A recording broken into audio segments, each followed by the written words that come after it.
Good.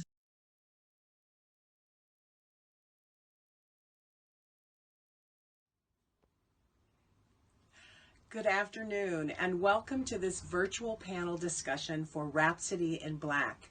I'm Naima Krajan, CEO of the Shore Family Firehouse Stage, which is the first venue of the Goodwill Theater Complex. Thank you so much for joining us. Before we get started, I want to take a moment to thank the people who have made this possible. We'd like to thank our season sponsors, IBM and M&T Bank, and we have also received support from the National Endowment for the Arts and the Broome County Arts Council. A very special thank you to SUNY Broome Community College for all their help with this event. I want to thank our panelists for giving us their time and their energy and their thoughts. It's very, very nice of them to be able to do this for us. And finally, for all of you who are joining us today, thank you. We look forward to seeing you all in person very soon, hopefully this summer in a tent beside the firehouse stage. Let's all cross our fingers for that. And now I will hand this over to Dr. Carol Ross Scott and also to the actor Leland Gant. Without him, none of this would be possible. First day of spring afternoon, everybody who has taken the time out of this beautiful spring day to join us in discussion of the play Rhapsody in Black. This one-man show, written and performed by Mr. Leland Gant, is a powerful, personal narrative of his life's journey as he encountered racism, identity, and grappled with self-image.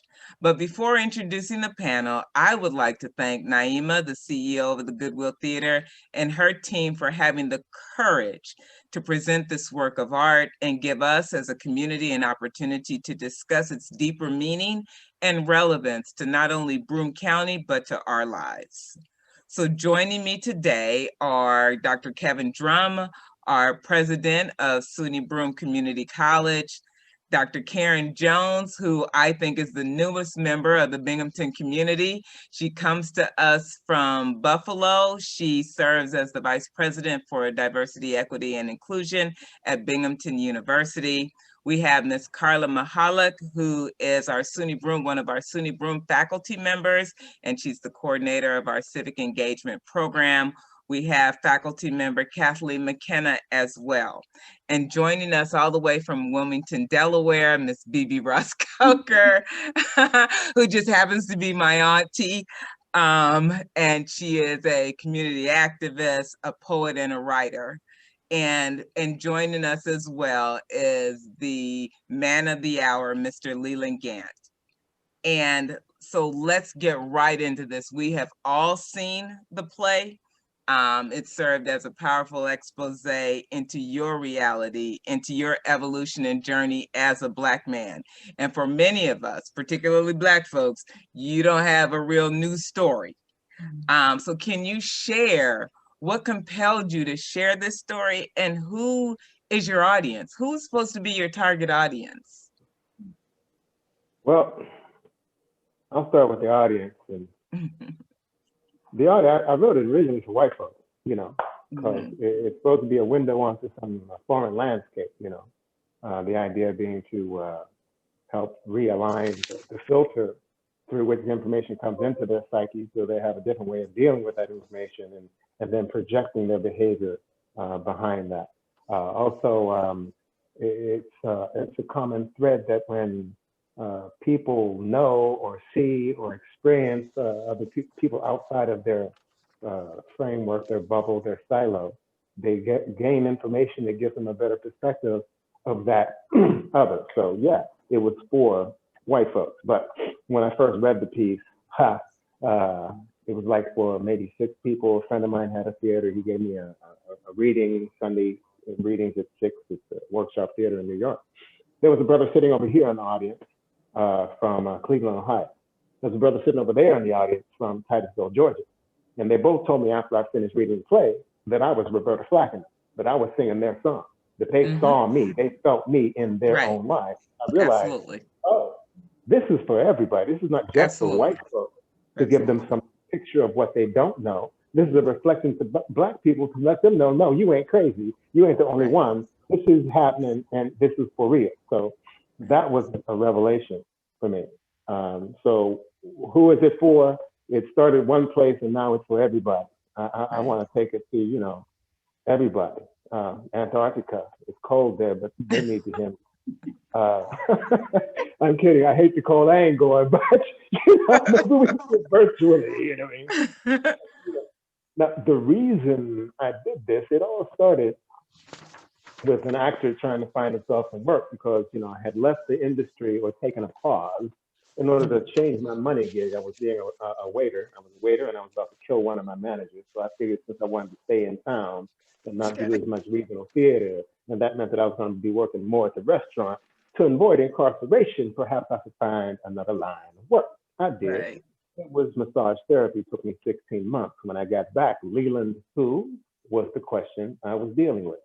And the answer was my phone was not ringing. So I decided I was going to try to find some way to make myself some work for myself. Right. I wrote what I thought were 9 discrete monologues because I'm going to show the breadth of my talents, how I can just snap from one thing to another. Right? Okay. Everybody told me that knew me that I showed it to for their reaction. They all sound like you, Leland. So it was suggested that I metabolize the monologue. And a friend of mine, close friend of mine, says, "Well, did you think about maybe putting your life put this stuff on a timeline? Maybe talk about your life?" I said, okay, yeah.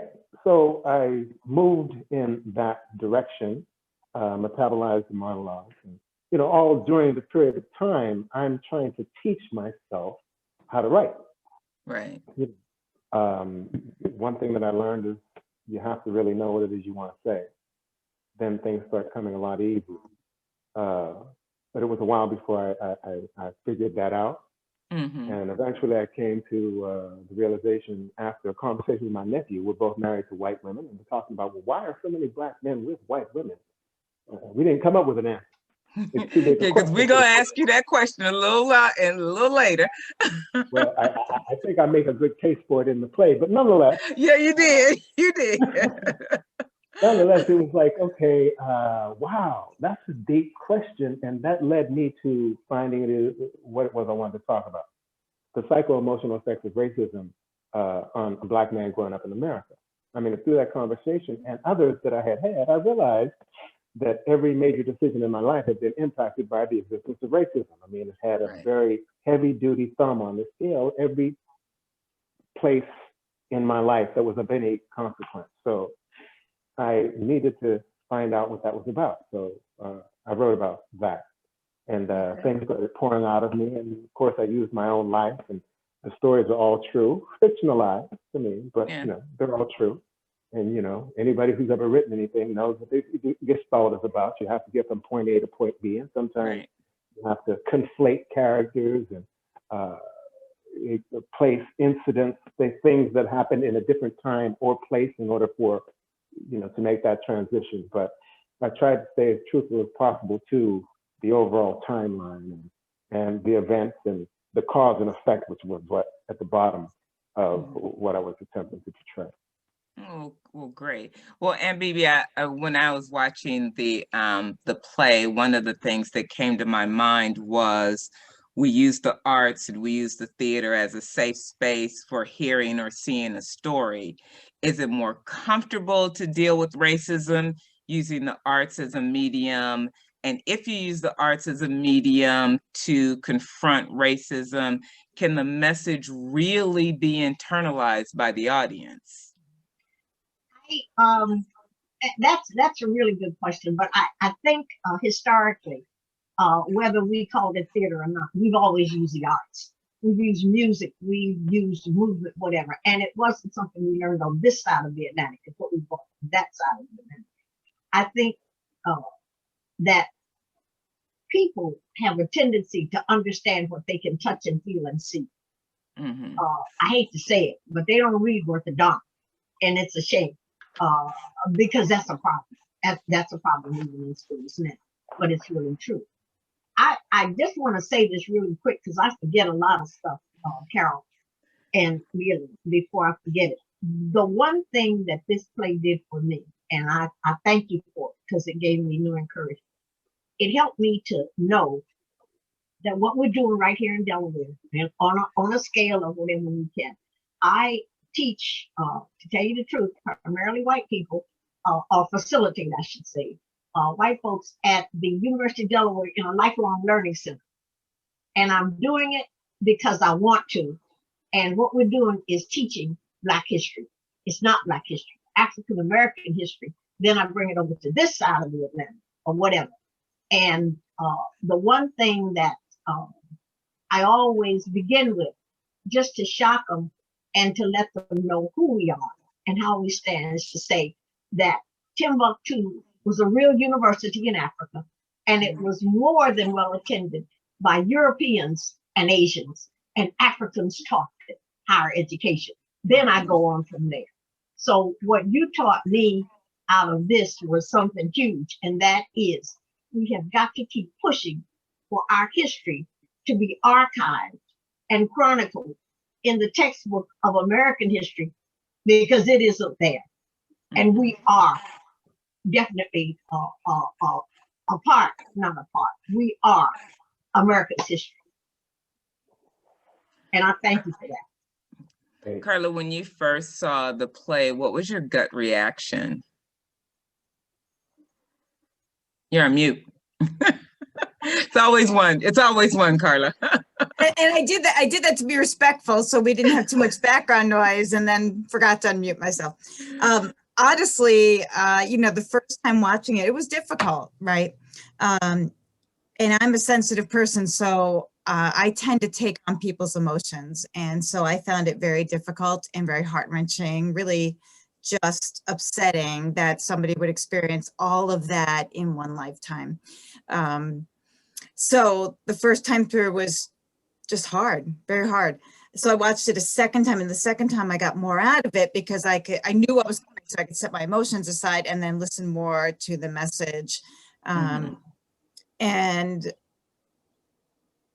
for me, I've learned so much. I've worked with students for years, so it's not as though I haven't experienced some of these things through them. Obviously, I'm well aware of my privilege.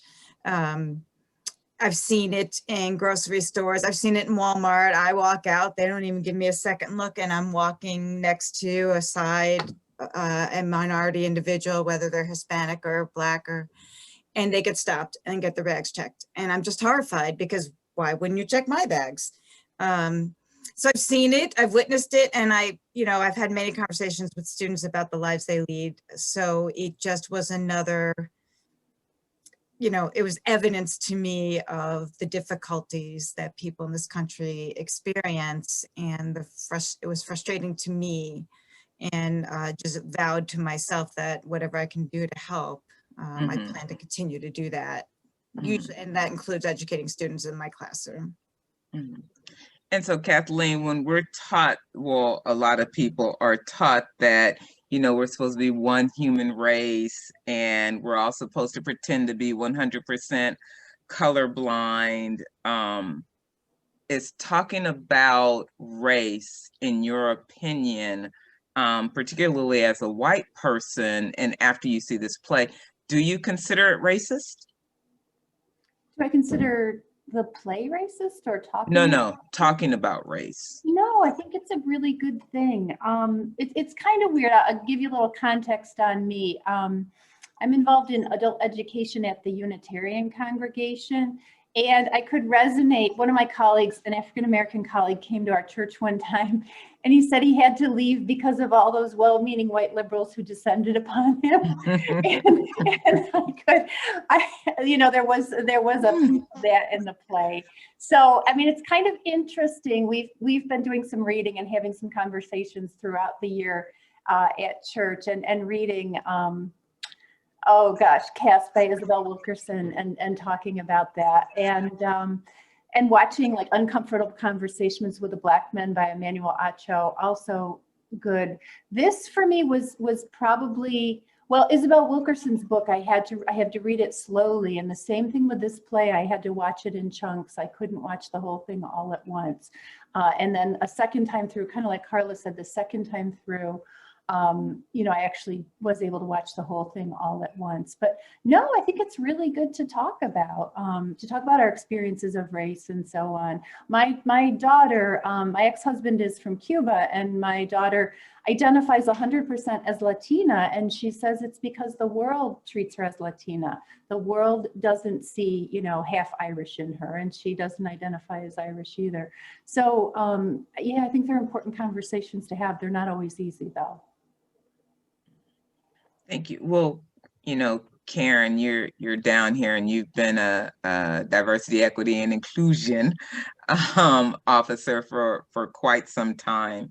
And as the racist acts have become much more blatant, when you watch this play, how can we talk about, you know, what you felt in your gut initially, but then how can we, particularly those of us in higher ed, make sure that this doesn't become the new norm, that the blatant acts of racism, the rationalization of the racism don't become our new norm? I had to write this down so I won't. When I watched the play, and I keep thinking about what Miss Beebe said, and that we sometimes use art as a way to provoke thought. And so for me, watching this, I kept thinking, okay, I can resonate with the experiences. And, you know, particularly as a Black woman. And so oftentimes we think about the intersectionality of race, being woman and identifying as Black. But I think more often than not, going back to what Kathleen said, is that, you know, when the world sees me, they're more often to say that Black woman.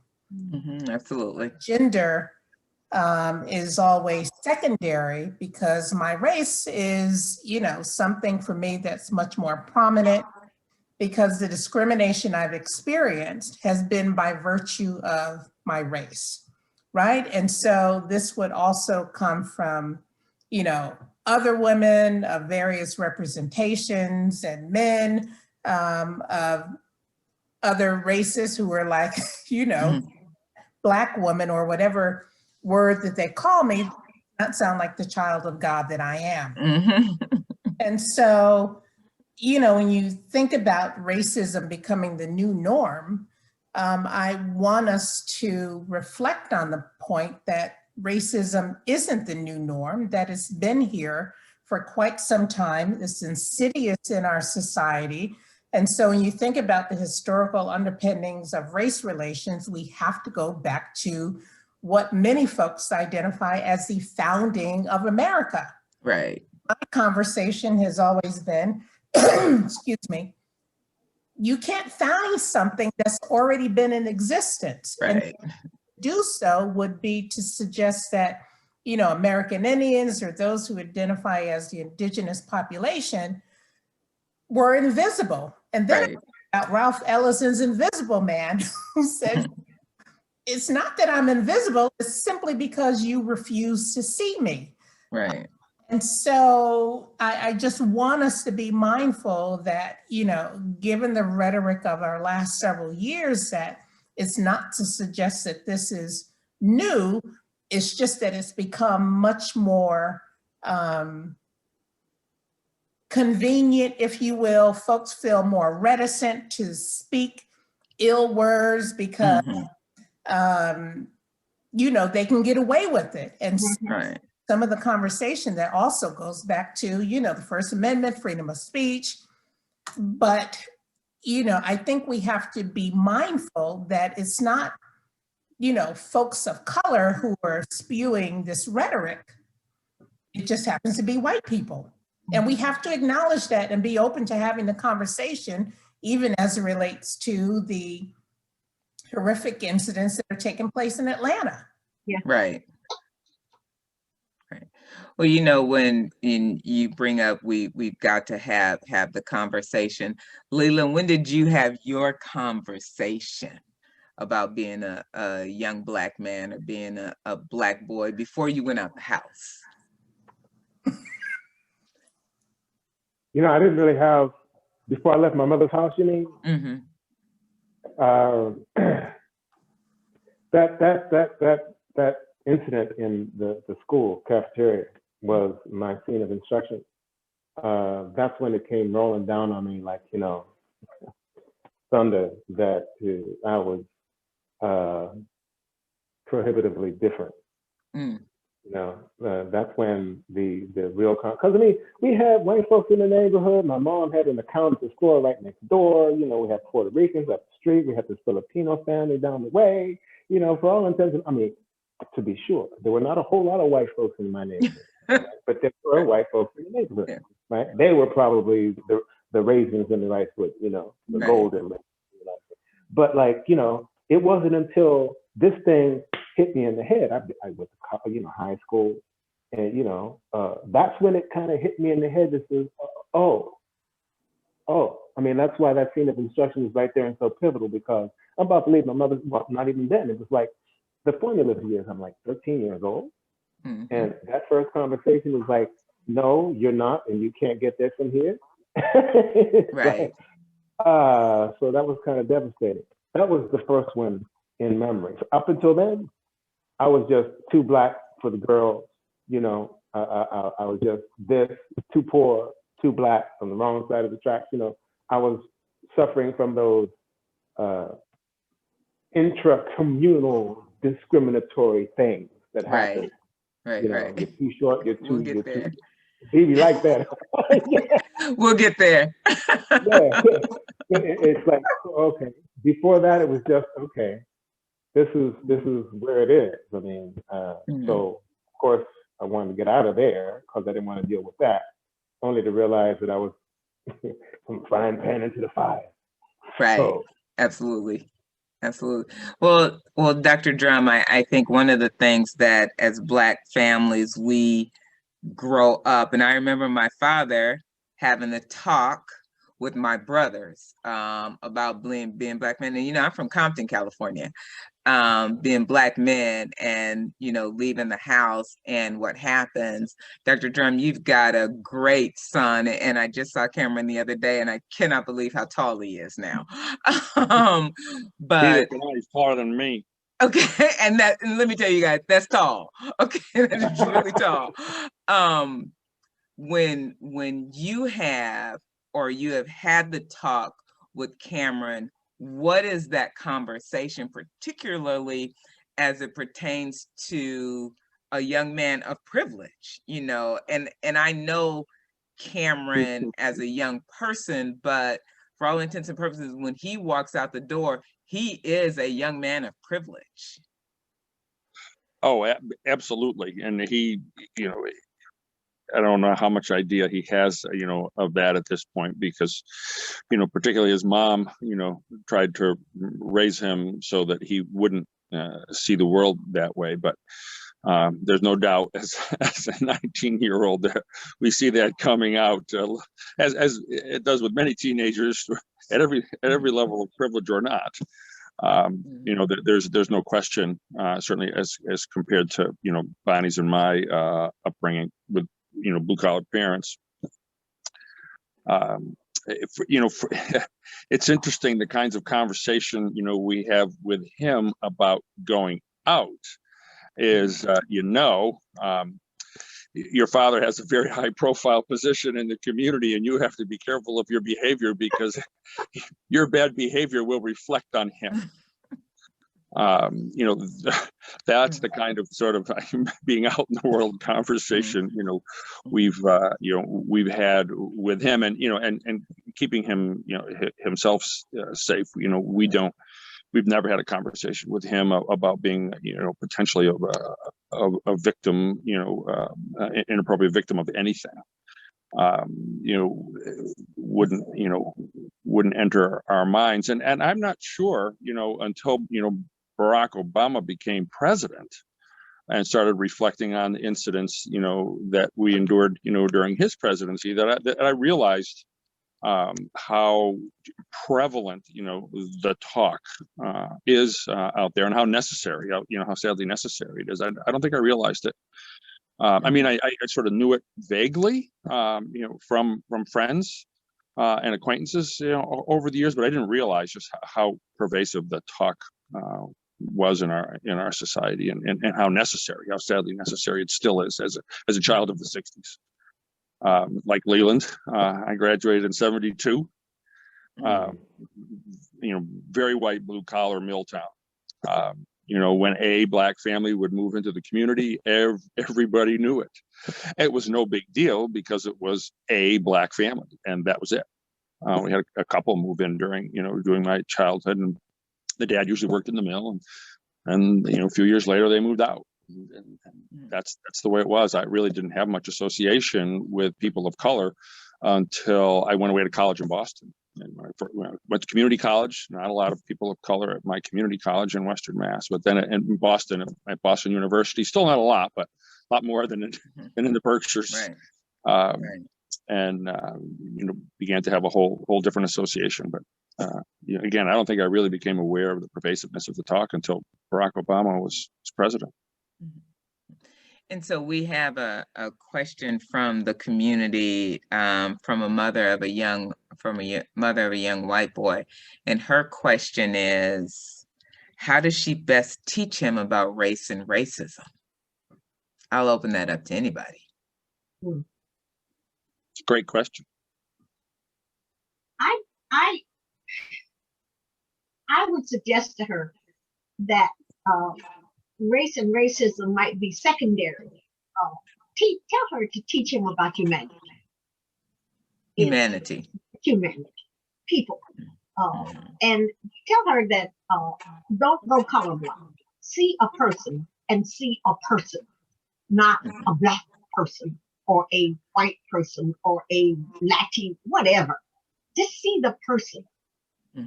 I think she should shoot for humanity. I would. Anybody else?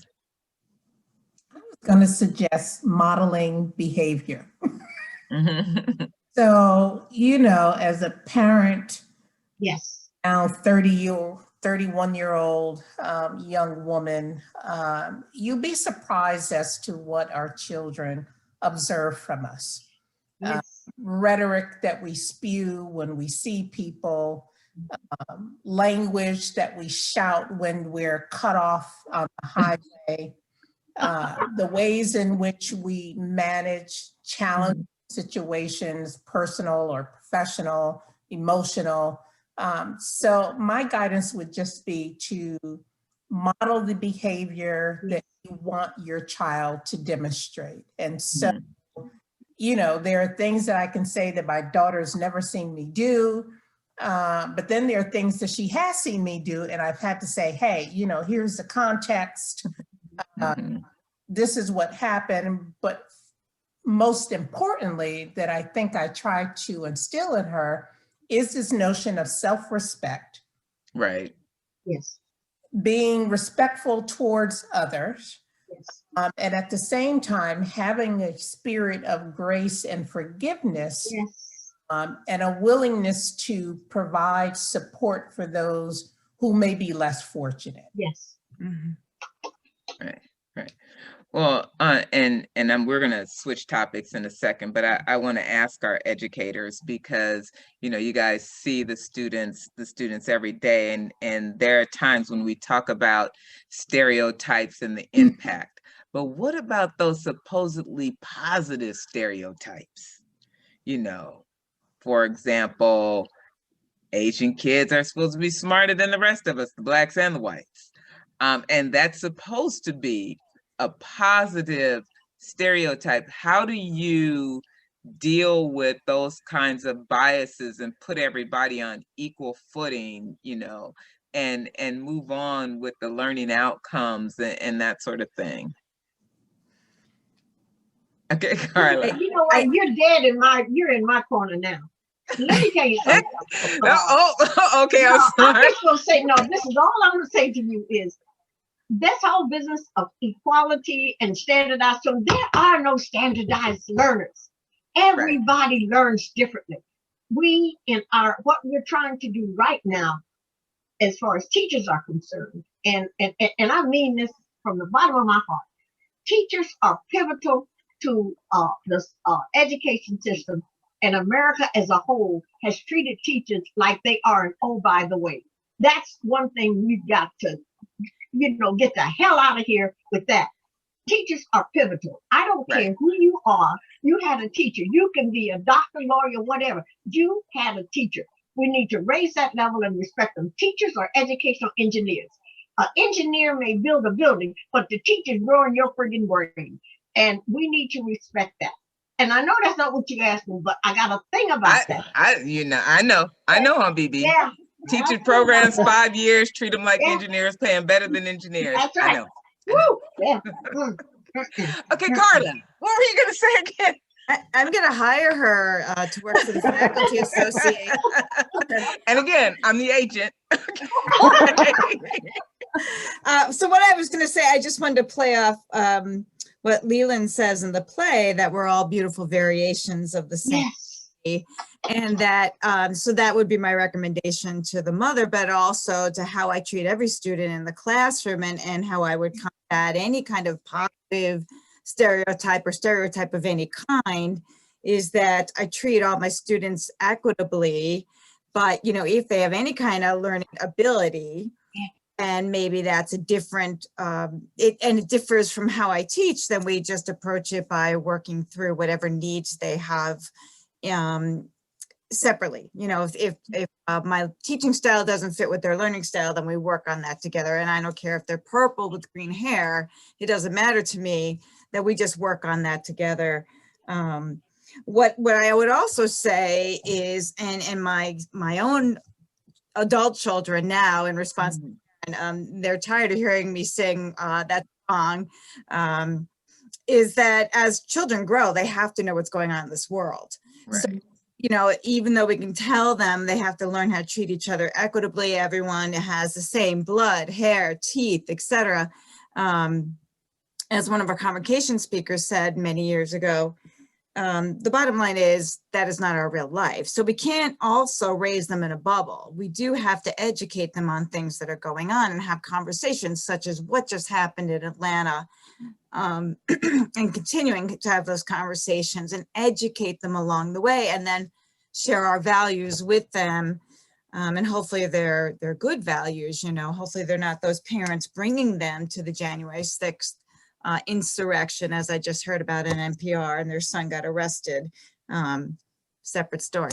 But the idea is that as educators, we're sharing our positive values, and opening up their minds and teaching them how to open up their ears. And that's something I work very hard to do in my classroom.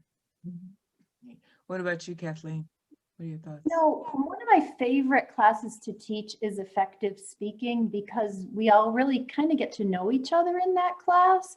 And I don't know if people know this about Broome, but in the last few years since we've had a dorm, we've definitely become much more racially and ethnically diverse on our campus. Many students coming from Brooklyn or the Bronx to live in our dorm and study on our campus.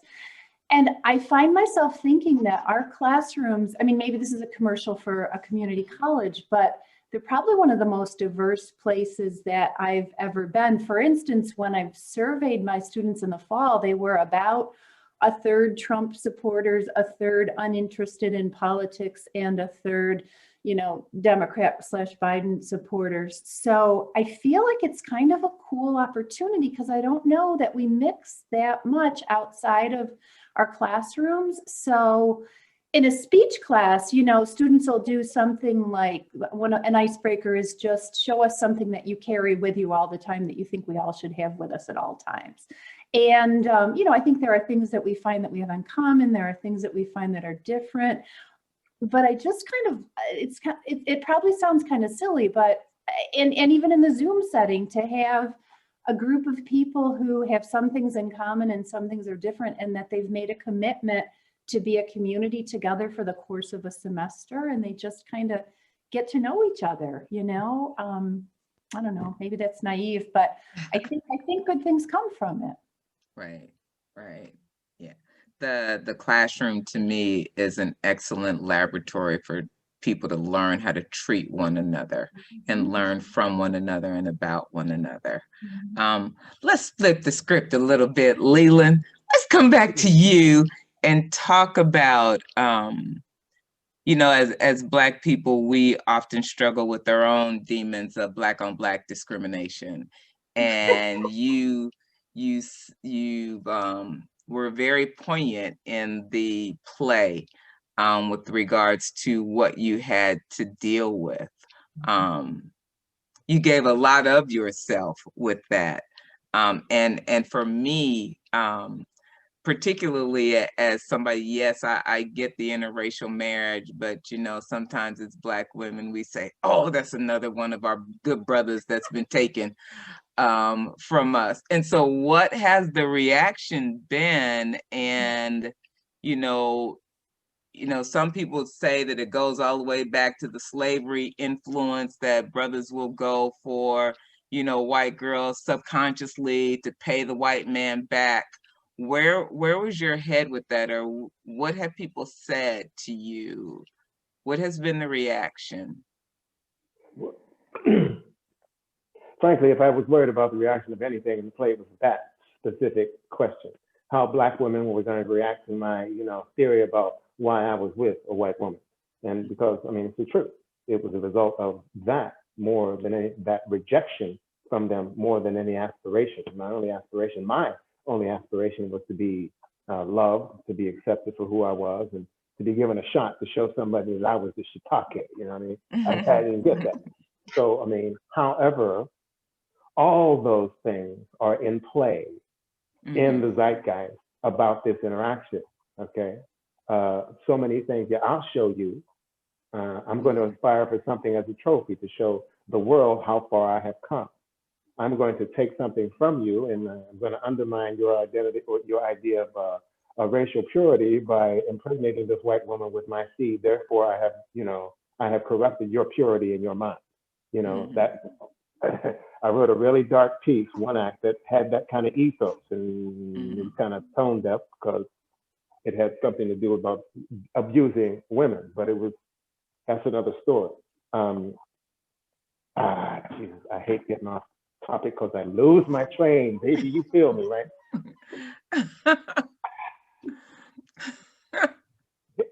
hit me again, Carol, because it's gone, We were talking about, what you shared in the play, the impact of the demons of Black on Black discrimination, your choice in an interracial marriage, your rationalization of that.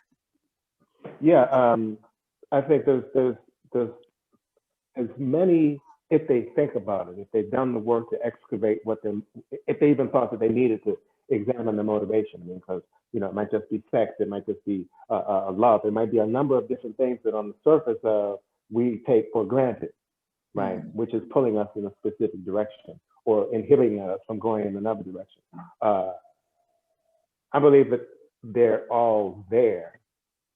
What is prevalent, I don't know, because ultimately the woman I set up shop with, I fell in love with her soul, and her packaging be damned. So the fact that she was of another ethnic background, another race, end quote unquote race, had less to do with, because I had been through the gamut, right? Had less to do with that than, in my personal journey of excavating and accepting my own soul, tarnishes and all. I was more able to see someone whom I considered to be a sterling soul and then align myself, with accordingly. So that was my journey.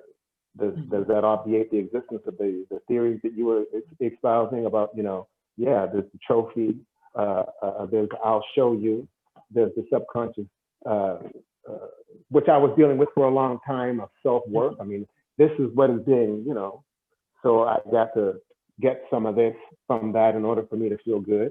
I didn't specifically know at the time that it was inveigling a white a gaze kind of thing. But I understood looking back that, I was using this to buttress my own self-esteem, because that's what I was after. And that's what these women looking at me and saying, yeah, I'm coming in your direction, gave me. You know, I don't know, man. I don't know. It's a question, and my question is, why should it matter? Right. Love is You love. know, because I mean, if we're gonna kick the idea that this packaging is just one facet on the diamond of my existence, you know, my race and even where I come from is just one part of who I am, you know, and I want that to be accepted and seen, not glossed over and be blind to, because if you're blind to the packaging, you can't see beyond it. You're telling me you can't see past it because you haven't even examined why you don't want to see it. What does it mean if you do see it? You know, so we're in a place where everything is so secondary to this packaging, what we have talked about, what Karen talked about, you know. So what I came to having that conversation with my nephew is like, you know, I'm gonna be available, you know, to human beings, and you know, a woman, because I'm cisgender, I determined that long ago, and I don't care how you self-identify, as long as you're leaving the door of humanity open for you and other people to walk through, I think you're gonna be okay. You know, so why is it so important, you know, to recognize our differences and, you know, celebrate those differences, whether they be this color construct in this country, this racial construct in this country, the gender construct from the creator, to recognize, embrace, and accept all of that and say, yeah, ultimately, I don't want to eat steak every day. Sometimes I want a lobster tail. You know, variety is the spice of life. I like Thai food, you know. And I had a quest once upon a time. I was gonna hit every woman from every ethnic background on the planet. Thank you for sharing, Leland. Hey, I'm Captain Kirk, you understand? You know, if she's great, I want to check her out, you know what I mean? So that's where I am. And you know, I understand and don't mitigate and don't denigrate conversations along these lines. I don't, because you know, I want to be a part of all conversations that are going to build a bridge of understanding. We're going to get rid of all these divisions. It's going to realign all the filters to where we can get to a point where we don't have to worry about somebody being slapped in the head because somebody else is concerned about them being Asian and responsible for COVID. You know, we don't have to worry about a cop getting out of his car and shooting a 12-year-old kid dead because in his mind, he's a black kid, therefore a gang member, and if I don't kill him, he's gonna kill me. Right. You know, it's a daunting process. Right. And I want to lead everybody to this panel to a book I know we all love to read, right? There's a book that has been, I want to say cast one. It's the first book that I read, anything that I ever experienced that gave me that made the most sense about where we are now. Coupled with a book by Jennifer Eberhardt. It's called Biased. Biased? Biased, B-I-A-S-E-D, Biased, Eberhardt, Jennifer Eberhardt. Eberhardt? It is, it's incredible, the science that is behind, how do I put this? She is a scientist that is excavating the roots of bias and how part of our human existence it is. You know, this is the story I'll tell you, I think is most emblematic, that I read it in her book and it has stuck with me about the core of that idea. She and her 7-year-old son are in an airplane flying somewhere. The 7-year-old son looks around the plane, sees another black person and says, "Mommy, that man looks like Daddy." Now, she wanted to ask her son what he meant because her father didn't look physically like the man. Her husband didn't look anything like the man. you know, in body type or hair or skin tone. So, but before she could ask the son, well, what about him makes him look like daddy, reminds you of daddy, the son proffers to her, I hope he doesn't rob the plane. This is a 7-year-old child who has been so inculcated with racism in this country that he looked at somebody who looked like him, looked like his father, and the first reaction is, I hope he doesn't commit a crime. Ipso facto, that society communicates to this child and pretty much everybody else in the culture that Black people are responsible for crime.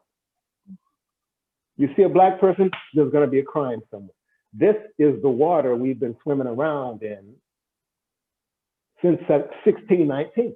These are the lies that have been inculcated and amplified and reiterated that has pervaded, become such a pervasive part of our society that we cannot help but subconsciously react to those things in ways that we're, of course, it's subconscious, so you don't know. That's why they call it unconscious bias, because you're not conscious of it, but you're being moved by this bias every day of your life. White folk, Black folk, all folk. Because why? We're human beings, and the way our thing is set up, right? This is how we move through life. We gather information and give more weight to the information that we're familiar with and more comfortable with.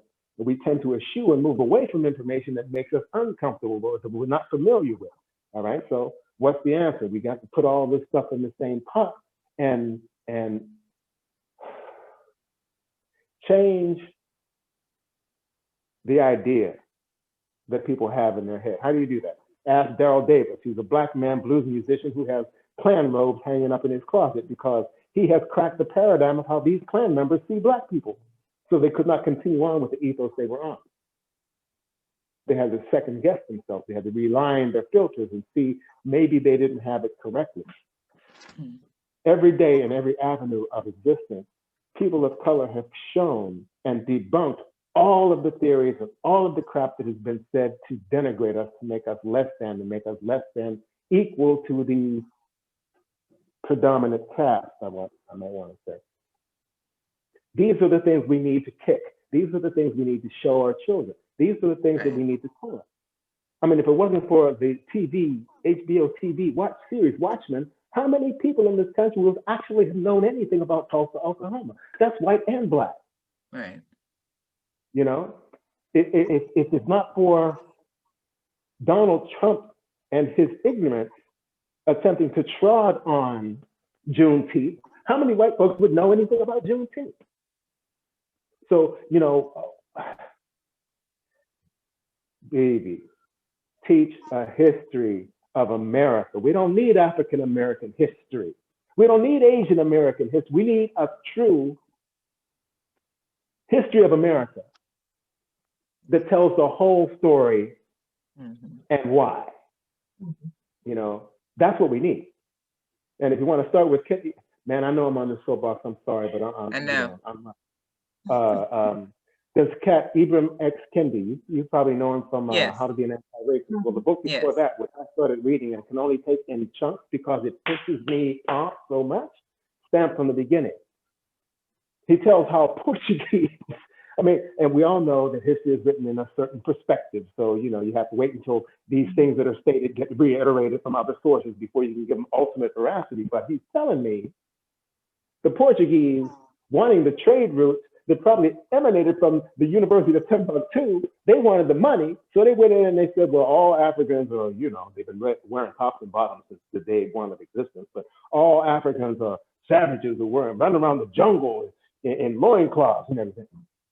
So he goes back to Portugal and tells that story, and nobody else has been there, but he's the authority, and that's where the lies start. It gets amplified, it gets reiterated by authority figures, and before we know it, just like they say in Game of Thrones, it is known. It's a lie, but it is known. How do we undermine that? We go back and we look at what happened. We go back and we look at, we pull the thread, and we present that thread. And that's how we get up underneath all of this stuff, because all of the biases that we're dealing with unconsciously are born of the lies that we've been fed for all these hundreds of years. Yes. Okay, all those biases are born of that story. I'm about to get purple with my language. Let me take a breath. Okay, thank you. Okay. But I get it. I get it. Yeah, I know get you it. do. And I thank you for the passion, because not only have you exuded it here today, but it just absolutely came through in your play. It was, you told a story that, even though some of us know the story and have lived the story, it needed to be shared, far and wide. We've got 5 more minutes, because it's a beautiful spring day outside. But I just want to give everybody an opportunity to, say, what do you believe our tomorrow is going to look like? And how can we manifest a more equitable, inclusive destiny for everybody? So I'll start with Kathleen and I'll work my way across. And Leland, I want you to bring us home. All right. I think it's important to hear each other's stories. Like, one of the pieces that stuck with me from the play was when you talked about being an elementary school kid and realizing that your opportunities there were going to be different from the other kid in the social studies class simply because of the color of your skin, that hit you as a little kid. And I just think people need to hear one another's experiences. I think sometimes it's hard for white people to recognize the privileges that come from our white skin. And I just think a colleague one time shared on campus that, he was stopped by the police who said, "What are you doing in this neighborhood?" And so, "Well, we were just visiting friends." And the police officer said to him, "You don't have any friends in this neighborhood." And Wow. I just think it's really important for us to hear each other's stories. That's the most powerful thing we can do. And I think the arts do it in a particularly effective way. Bibi. Oh, now my only thing would be, I think that Black history is American history and should be taught, and that African Americans should not allow or stop allowing other people to give you identity.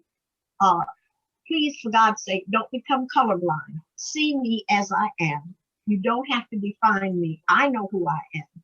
And when you give yourself identity and you define yourself for you, nobody else can do that. I don't give a darn what happens in this country. Thank you. Dr. Drum? I think, like this, having the conversation, I think too often on either side, we're afraid to start the conversation for fear of where it might land. And we've provided a great example here today that it can land in a really good place. But I think too many people are afraid that it won't land in a good place. But we've got to have the conversation. And I just want to say 2 things. I don't know if it's broader or narrower observation. I want to echo Bibi's comments about Leland's memory, how you can perform like that for 90 minutes and not miss a beat. Both talents, your memory and your acting ability are extraordinary, and I thank you for that. And it really makes me miss the theater. I can't wait. I can't wait for Broadway and the Shore Theater to reopen. Absolutely. Thank you. Carla? I agree. Conversations are really important, and also to remember to focus on our commonalities, not our differences. And I had another point, but then I started listening to what Dr. said about the theater. That we need, as the play ends, reminding us to focus on the fantastic and not to settle for less than that. And I really like that, to really focus on what we can do and not just accept where we're at now. And I think the Black Lives Matter movement is there, but we need to take it a step further and do something about it. Karen, Dr. Karen? Yes, ma'am. So I wrote down, I think it's important for us to recognize that systemic racism does in fact exist, right? It's in our educational systems. It's, Yes. in the ways in which people acquire mortgages for banks, how homes are assessed. And so I think to that end, also recognizing our own respective bias. And so when we talk about listening and hearing one another, I think part of it is being open to understanding how we each play a role in the systemic isms that are out there, right? Employment processes, our educational systems, the way in which we decide where we're going to live, how, you know, interest and car loans are ascribed to folks of color and women differently based on positionality. So I think, you know, recognizing our own positionality and having an ear to hear how it is that we can impact and support others through their progress. Thank you.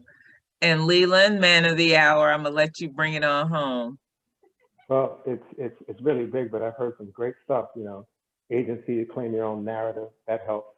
I mean, if you see something, say something, that helps. I mean, that's how you can use your privilege to, you know, undermine existing, you know, biases when you come across them, point them out at the time. The woman who, was it you, Kathleen, that said that you experienced a privilege that a person of color was asked to produce something that you did not have to? No, it's Carla, but yeah. Yeah, Carla said that, okay. The point of that being, say something. Why did you ask her and not ask me? And if you know, put a bug in that one person's ear, you never know what's going to happen down the line. But I think underneath everything, and this, I guess this is the basic thing that I kick into play, is that, you know, I wanted people to look at themselves in the moment of all of these moments and where you are in the room and what these things meant to you and how you felt, and examine those things and examine why. So what I'm kicking is self-excavation, because it all starts here. You can't make anybody do anything. You can lead a horse to water. So here's the water. We proffer water. Each and every one of us have this idea of equality and humanity, which is water. We need to share it from our lane and see how many people drink it. And I guarantee you, because of my own personal experience, when you look back at your wake, you will be astounded at the effect that you have had just by turning that one thing from your lane 1 degree, you know, because that's how we get there. That's how we got here, you know, because of Johnny Lewis, because of Marty King, because of all those folks who turned things a degree, you know, that's how we got here. That's how we can go forward. If you see something, say something, and above all, check yourself. Thank you. Thank you. What a great hour, people. Thank you so much. And again, I want to thank the Goodwill Theater for having the courage to bring this conversation to our Broome community. And to all you panelists, thank you for your time. I know it's 50 degrees outside. I know we're all really trying to get out there. I sincerely appreciate it. And for the community members who joined us, thank you. And I hope we gave you something to think about. And until we meet again, have a great afternoon. Have a blessed week. Thank you so much. Bye, everybody.